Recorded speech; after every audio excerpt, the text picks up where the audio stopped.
What is going on, guys? Welcome to GregglesTV. This video is going to be about the Galaxy Note 9 in my experience using it in the brief time that I was at Unpacked. Now, speaking of Unpacked, I have a big thank you to a bunch of you. So a bunch of you guys had tweeted and emailed at Samsung asking for them to invite me to that event, and they did.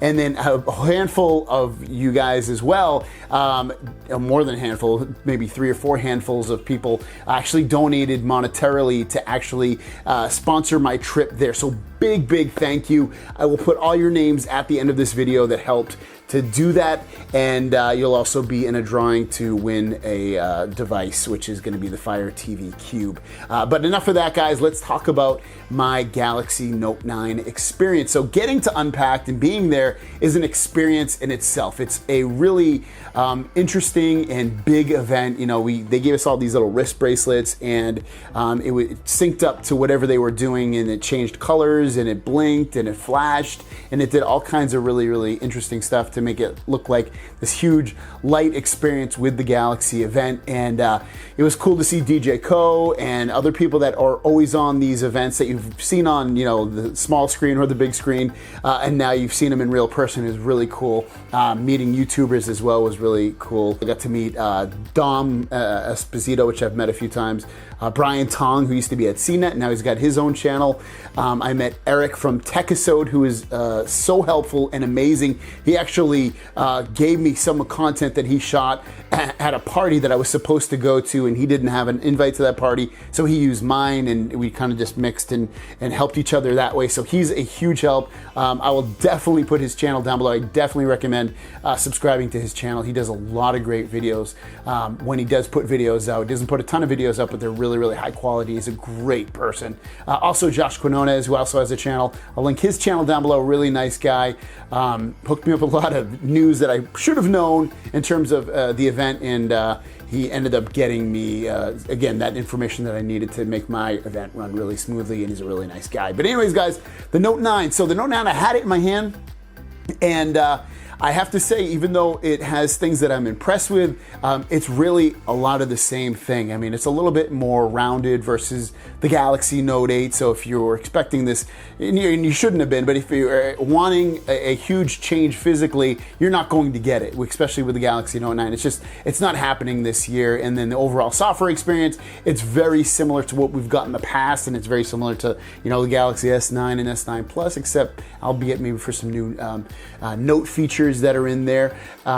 Just overall, it's not a very surprising phone. It's not really anything new, and that's kind of one of the pain points about it, but also it's one of the things that unfortunately we have to accept these at this time in life with phones, because you can't change them that much at this point, because what are you going to do?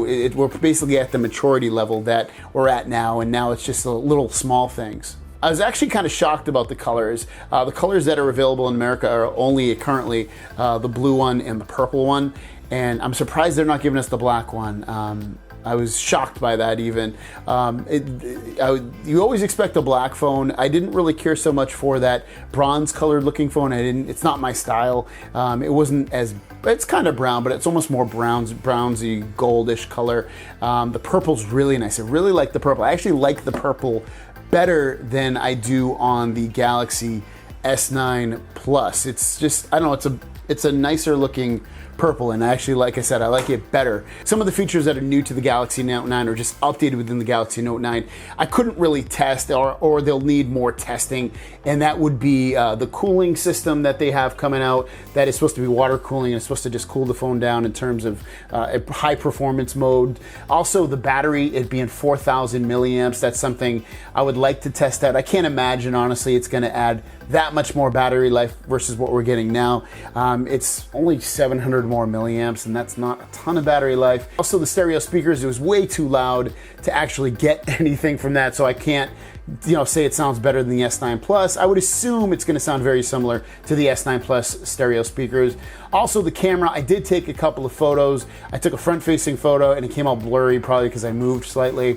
And then the back camera, it came out well. I definitely didn't see any issues with it, but overall, I would need more time with the camera to really give you my honest opinion on it. And then lastly are the things that sold the phone for me. I mean, I already wanted to get it because I always like getting the newest device, especially with Samsung devices, and that is one of them being memory and storage. I got the 512 gigabyte storage, 8 gigabyte RAM model. I think that is huge. 8 gigabytes of RAM on a Galaxy device is awesome. I mean, these phones generally run really, really quick and fast and fluid, but sometimes once in a while, especially as software updates come out, they hiccup, they stutter. Next would be DeX. I love that you're able to plug in a cable, an inexpensive cable. It's 50 bucks from Samsung, or we can always try a generic one. Hopefully that will work, which is basically USB-C to HDMI, and allow you to use this thing as a kind of computer. When it has that cable plugged into it, you can run up to 5 apps at once. If it's in the dock, it's 20 apps at once, and it gives you that desktop experience.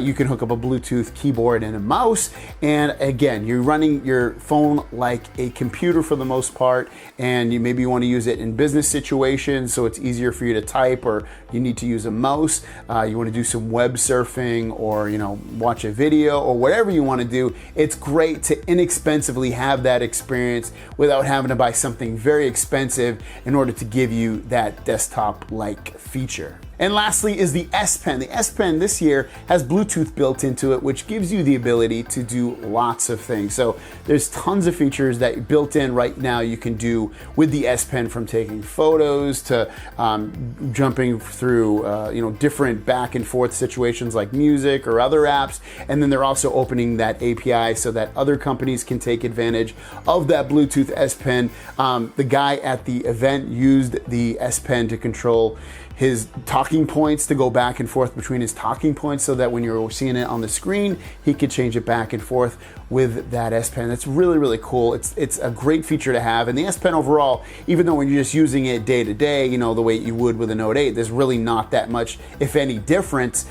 You do now have that button that gives you the ability to do extra features. Now, to sum it all up, the Galaxy Note 9 is the everything phone. It has a top-of-the-line processor, has a great camera, has the S Pen so that you can draw, take notes, really do anything with a regular pen. You can do that with the S Pen. It has a huge battery with a 4,000 milliamp battery. It has DeX, so you can turn it into a desktop PC experience. Stereo speakers, a fantastic display, a headphone jack, wireless charging, fast charging. It really, really has anything and everything you could possibly want on a phone. So it's really hard not to recommend buying this phone. Now, the only thing that could possibly be holding this phone back, I feel like, is the price. The price is fairly expensive. It's up to $1,250 for the Ultra version of this phone with 8 gigabytes of RAM and 512 gigabytes of internal storage. But at the end of the day, when you break it down month to month, which most people buy these phones through payment plans with their carrier or their credit card, it's really not a huge difference. It's a handful of dollars. It's sometimes a couple dollars, $5, up to maybe $10 more per month. And at that point, it makes it a little bit more tolerable, at least on your bank account, when you pay for this phone over the long term. So guys, thanks for watching. Don't forget to subscribe. Also, thank you hugely to everybody that made this happen. I really couldn't have gotten here if it wasn't for you guys. Your names are on the board right now, and it's just an amazing thing to have this many people help me. I'm overjoyed, and I was shocked by how much support I got. So thank you so much, guys. Like I said, I will be doing that drawing for you guys to win that device that I mentioned earlier in the video. So thanks for watching, and I'll see you down the road. Peace.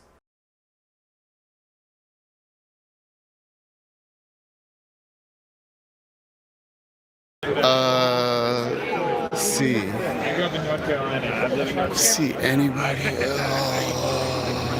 else? Linus, can I ask you a quick question?